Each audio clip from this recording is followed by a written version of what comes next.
இன்று ஜனவரி 8ஆம் தேதி. ஜனவரி 8ஆம் தேதினாலே எனக்கு நிறைய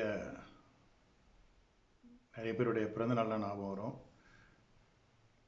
அதில் முக்கியமாக அது ஆரம்பித்தது எப்படின்னா, தாத்தாவுடைய பிறந்தநாள் அப்போ, அதாவது அம்மாவுடைய அப்பா பிறந்தநாள். குமரசாமி, தாத்தா குமரசாமி மணிகாரர்னு சொல்லுவாங்கள்ல, பெரிய மணிகாரர் இல்லை பெரிய தாத்தான்னு சொல்லுவாங்க. அவருடைய பிறந்தநாள் ஞாபகம் வருது.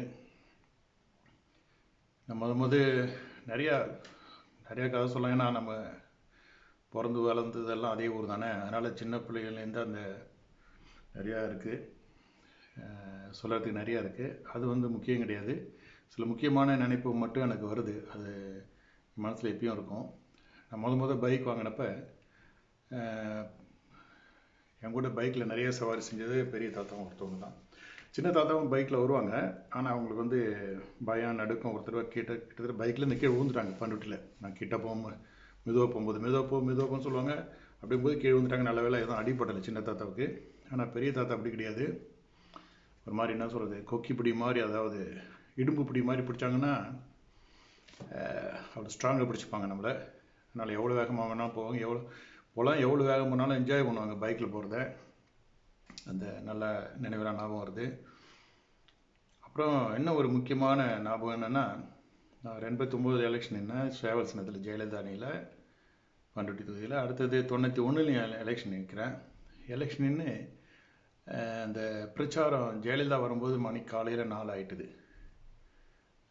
காலையில் அன்னைக்கு நான் வேட்புமனு தாக்கல் செய்யணும்னு நினச்சிட்டு இருந்தேன். ஆனால் இந்தளவுக்கு லேட்டாகவும் நினைக்கல. விடியகால 4 ஆகிட்டுது. சரி, இருந்தாலும் அது முடிவு பண்ணதால் அதை மாற்ற வேணாம்னு நினச்சிட்டு, இப்போ ஜெயலலிதா பிரச்சார பேச்செல்லாம் முடிஞ்சு நான் வீட்டுக்கு வரும்போது 5:30 இருக்கும். நான் தூங்கிட்டேன். காலையில் எழுந்தாக்க தாத்தா வந்திருக்காங்க அப்படின்னு சொல்லி எழுப்புனாங்க. அதனால் கொஞ்சம் சீக்கிரமே எழுந்துட்டேன். அந்த தாத்தா சொன்னாங்க, குமரசாமி தாத்தா, சுந்தரம், நீ வேட்புமனு செய்கிறதுக்கு முன்னாடி வீட்டுக்கு என்னை கூட்டுப்படா அப்படின்னு சொன்னாங்க. எனக்கு ஒன்றும் புரியலன்னா சந்தோஷம். தாத்தா பிரச்சனை வருமே அப்படின்னு சொன்னேன். ஏன்னா எல்லா சொந்தக்காரனும் எதிர்ப்பு தானே. எதிர்ப்புன்னு நான் எதிர்ப்புன்னு சொல்ல மாட்டேன். என் செயலை அவங்களுக்கு பிடிக்கல, அதனால் பிரச்சனை வரும். நான் எப்பயுமே இந்த குடும்பத்தில் சொந்தக்காரனில் எதுவும் கண்டுக்கிறது இல்லை. பிரச்சனை இல்லை, ஊர்காரனை கூட. காரணம் என்னென்னா, அது நம்ம போய் அதில் இந்த குடும்பம், நம்ம ஊர் அப்படின்னு சொல்லி போனாலே அதிலே அந்த சேத்துலேயே இறங்கிட்டு அதுலேருந்து வெளியே வர முடியாது. நம்ம வெளியில் பார்க்க முடியாதுன்றது என்னுடைய பார்வை. அதனால தான் பொதுவாக குடும்பத்தில் எது நடந்தாலும் இல்லை ஊரில் எது நடந்தாலும் சரின்னு காதில் வர்றதை கேட்டுப்பண்ண தவிர, அதை நான் ஒரு உணர்ச்சி வசப்பட்டு அவசரப்பட்டு எதுவும் அதுக்கான ரியாக்ஷனை கொடுக்க மாட்டேன். என்னுடைய அதாவது அதுக்கு என்னென்ன அதுக்கு ஒரு மாதிரி பதிலளிக்கிற மாதிரி செய்யவோ சொல்லவோ எதுவும் செய்ய மாட்டேன். பொதுவாகவே யாராக இருந்தாலும் அப்படி தான். யார் என்ன சொன்னாலும் கேட்டுப்பேன் நிறையா. அதனால் நான் அவசரப்பட்டு எதுவும் எப்பயும் ஒரு பதில் சொல்கிறதோ இல்லை பதில் நடவடிக்கை எடுக்கிறதோ இருக்காது. பிடிக்கலாம் விட்டுடுவேன். தான் என்னுடைய பழக்கம். ஒருத்தன் பிடிக்கல, ஒருத்தன் செய்யலான்னு விட்டுடுவேன். ஏன்னா அவன்கிட்ட போய் இன்னும் தொந்தரவு பண்ணினா அவனை சண்டை போட்டுக்கிட்டு நேரத்தை வீணாக்கிறத விட நம்ம உழைக்கிறது நல்லாயிருக்கும். இல்லைனா நம்ம முன்னேற்றம் அதே நிலையில் தடைபடுறோம் அப்படின்னு நினைக்கிறது. ஆனால் அது தப்பு நடந்து தட்டி கேட்குறது அது வேறு. இன்னும் ஒருத்தர் வேணுன்றதுக்காக அவன்கிட்ட போய் தொங்குறதுலாம் அதெல்லாம் கிடையாது. ஆர்வமாக வர்றவனுங்க வச்சுட்டு செய்யறதுக்கு நேரம் இல்லாதப்ப நம்ம வீட்டில் பிடிக்காதவனை இஷ்டப்படாதவனை ஏன் போட்டு தொந்தரவு பண்ணுவானன்றது என்னுடைய எண்ணம். இருந்தாலும் அப்படி தாத்தா சொன்ன உடனே சொல்லிவிட்டு சொன்னேன், ஏதாச்சும் பிரச்சனை வருமா தாத்தா அப்படின்னு சொன்னேன். நான் வந்தால் எல்லாம் சரிதான் அப்படின்னு சொன்னாங்க. ஏன்னா வீட்டில் கூப்பிட்டு போ அப்படின்ட்டு சொல்லிட்டு போயிட்டாங்க அவங்க. அப்புறம் நினச்சி பார்த்தேன், என்னடா அப்படி சொல்கிறாங்களே அப்படின்னு சொல்லிட்டு அப்புறம் எழுந்துட்டேன். அப்புறம் திரும்ப எனக்கு தூங்க முடியல. இப்போ தாத்தா பேசுனது வேறு, அவங்க சொன்னது வேறு, நிறைய யோசிக்க வச்சுது. என்னடா இவங்க எல்லாத்தையும் திசை திருப்புறாங்களே, நம்ம போகிற பாதையிலேருந்து ஏதாச்சும் திசை மாறுவோமா அப்படின்னு நினச்சேன். அப்புறம் சரி, தாத்தா சொல்கிறாங்க போய் கூப்பிடுவோம். சரி, இப்படி எழுந்துட்டோம். ஊர்லேயும் போயிட்டு எல்லாரையும் கூப்பிட்ருவோம், இருக்கிறவங்களை கூப்பிடுவோன்னு சொன்னால் ஒன்றும் பிரச்சனை இல்லை. ஏன்னா யார் வீட்டுக்கு போனாலும் ஒன்றும் எந்த தடையும் கிடையாது. யாருமே இல்லை. எல்லாம் ஒரு வீட்டு நிறைய பேர் ஓடிட்டானுங்க. சரி, அப்புறம் சரி, என்னுடைய கடமை எல்லார் வீட்டுக்கும் போயிட்டு இது மாதிரி நாமினேஷன் தச்சமலத்தை மட்டும்தான், எனக்கு நேரம் இல்லை இதெல்லாம் சொல்கிறதுக்கு. ஏன்னா தாத்தா வந்ததால் தான் இது கூட சொன்னேன். நான் தாத்தா வந்து சொல்லிட்டாங்களே, சரி இவங்க சொல்லும்போது ஏதாச்சும் இவங்க ஏதாச்சும் தப்பாக நினச்சிப்பாங்க, ஊருக்காரன் யாரும் இல்லைண்ணா அப்படின்னு சொல்லி நானும் அதை நினச்சிக்கிட்டு போய் எல்லாரையும் பார்த்து ஒரு வீட்டில் போய் சொல்லிட்டு வந்தேன். எல்லா ஒரு வீட்லேயும் நம்ம நிறைய பேர் ஓடிட்டானுங்க. ரொம்ப சொந்தக்காரனா அவங்க வீட்டில் இருக்க மாட்டேன் நான் ஊருக்கு போகும்போது, அது மாதிரி தான். அப்புறம் மருங்குல் எல்லாம் சொந்தக்காரன் தானே, எவனும் முக்கால்வாசி பேர், நான் 190% எவனும் வீட்டில் இல்லை. நான் வீட்டுக்கு போகும்போது வெறும் வீட்டை போய் பார்த்து சுற்றிட்டு வந்தேன். சரி அப்புறம் கிளம்பி ஒரு 8 மணிக்கு இருக்கும், 8-8:30 மணிக்கு இருக்கும். அப்புறம் தாத்தா வீட்டுக்கு போனேன். அப்போ பொட்டு வண்டின்னு இருக்கும், அதுக்கு முன்னே அந்த கேட்டுக்குள்ளால அதுக்கு முன்னே அந்த பொட்டு வண்டி நிற்கும். அதில் வந்து பலராம அம்மனும் அவர் கூட கடற்கரை ராமலிங்கம் இருந்தாங்க. இவங்க தானே நண்பர்கள், இவங்க இருந்தாங்க. நான் போனவனே கேட்டேன், சரி நேராக தாத்தாண்ட போகலாமான்னு நினச்சேன். சரி இவங்க இருக்காங்களே அப்படின்ட்டு தாத்தா எங்கே அப்படின்னு கேட்டேன். தாத்தா இங்கே இல்லை அப்படின்னு சொன்னாங்க. அது சொன்ன பலராமனா சொன்னார். அது சொன்ன பார்வையிலே தெரிஞ்சுது எல்லாமே. பொய் சொல்கிற அளவுக்கு நம்ம குடும்பத்தில் எவனும் திறமை கிடையாது. இது பொய் சொல்லுவானு அதை வந்து வெளிப்படுத்திப்பானுங்க. சரி நான் என்ன ஒரு நிமிஷம் யோசித்தேன். அடுத்து என்ன சொல்கிறான் எனக்கு தெரியுது வீட்டில் தான் இருக்காங்கன்னு. அதை வந்து சொல்லலாமா இல்லை, நான் எப்பயுமே ஒருத்தன் பொய் சொல்லணும்னா எப்பயுமே அதை கேட்டுக்கிறது தான் எனக்கு ரொம்ப இஷ்டம்.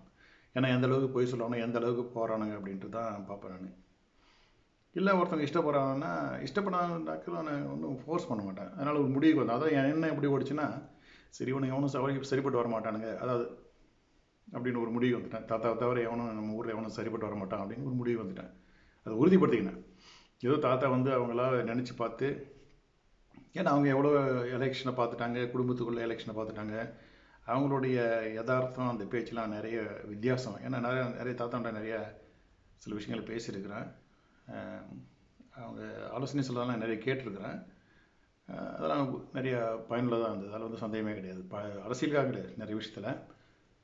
சரி அப்புறம் சொன்னேன் பலராமன்ட்ட, இது மாதிரி எலெக்ஷன் நாமினேஷன் பண்ணதுக்கு முன்னே என்னை வந்து கூப்பிட்டு போக சொன்னாங்க, வர சொன்னாங்க, அதான் வந்தேன் அப்படின்னு சொன்னேன். தாத்தா இல்லை, இங்கே அவங்க இல்லை. தாத்தா கூட சொல்ல, அவங்க கிழவங்க அவன் இல்லை அப்படின்னாரு.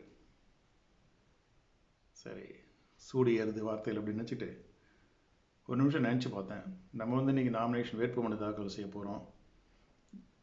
தாத்தா ஏதோ நல்ல மனசில் வந்து ஏதோ ஒரு நான் வந்தால் எல்லாம் வந்த மாதிரி தான் சொல்லிட்டாங்க. நான் தான்டா அப்படின்ற மாதிரி சொன்னாங்க, எல்லாம் செஞ்சாங்க, அதுக்காக நான் வந்தோம். சரி அதுலேயும் சந்தோஷம். அவங்க வந்து காலையில் வந்து நல்லதாக ஒரு மாதிரி நம்மளை ஆமோதிச்சுட்டு போயிட்டாங்க. இது அவங்க பிடியை தாண்டி அவங்கள பிடிச்சி உள்ளே போட்டு வச்சுருக்கானுங்க அப்படின்னு நினச்சிட்டு, சரி அவங்க ஒரு நல்ல மனசு இருக்குது, அவங்க வாழ்த்திட்டாங்க, அவங்க ஆமோதிச்சிட்டாங்க என்னுடைய செயலை, அதான் முக்கியம் நினச்சிட்டு சரி அப்படின்னு கிளம்பி போயிட்டேன். அவ்வளோதான். ஏன்னா வந்து அது மீறி உள்ள வீட்டுக்கு போய் கூப்பிட்டு போகலாமா அப்படின்னு நினச்சேன். அப்புறம் நினச்சி பார்த்தேன், அதாவது இது வந்து அதாவது சில இதெல்லாம் ரொம்ப யதார்த்தமாக சாமர்த்தியமாக போயிடணும். தேவையில்லாமல் சண்டை வளர்த்தி நம்ம திசை திருப்பதை விட அன்றைக்கி நம்ம என்ன செய்யணும்னு நினைக்கிறோமோ அதை ஒழுங்காக செய்யணுன்றதுக்காக அதெல்லாம் விட்டுட்டு சரின்னு போயிட்டேன். அதுக்கு பிறகு நான் எலெக்ஷன் முடிகிற வரைக்கும் கூட அவங்கள பார்த்ததில்லை, பார்க்குறது நேரம். ஏன்னா அந்த வீட்டுக்கு போகல. அது திரும்ப எப்போ பார்த்தா எனக்கு தெரியாது. சில